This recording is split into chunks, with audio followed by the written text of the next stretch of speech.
Okei, joo. Mä ostin siis Nintendo Switchin ja nyt me aiotaan avata tämä Zelda Breath of the Wild ja maistaa sitä. Kyllä. Nuo pelit on siis, ainakin niitä mainostetaan, että ne on kuorrutettu semmoisella aineella, joka maistuu pahalta, että lapset ei vahingossa syö niitä pieniä kortteja. Meille tulee Breath of the Wild. Siis täällä ei ole mitään muuta kuin siis tää koko boksi on turha, kun tää on pieni kortti. Niin se on vasta paljon, että sä et hukkaa sitä. Ja nyt suoraan, mä otan tämän kortin täältä, pistä se suoraan maistaa.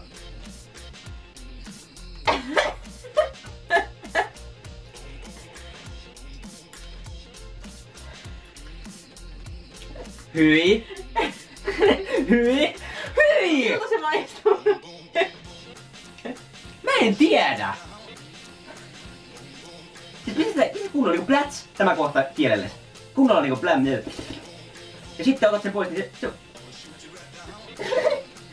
Mut myös on nyt mieleen, että mä nuolasin autonrengasta. Mut tulee mieleen kengänpohja. Mitä kauan mä oikeastaan pitää kielellä? Jotenkin pistää tänne kurkkuun. Mitä tää on? Toiselta puolella. Ei kun...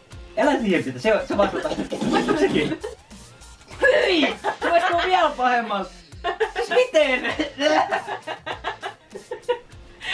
Tämän takia mä ostin Switchi. Et sä nyt nuoleskella pelejä. Onko eri pelit eri mauksia? Täältä maistuu Zelda. Hyi, se jäi se maku. Niin jää. Se jää mun suun vaan.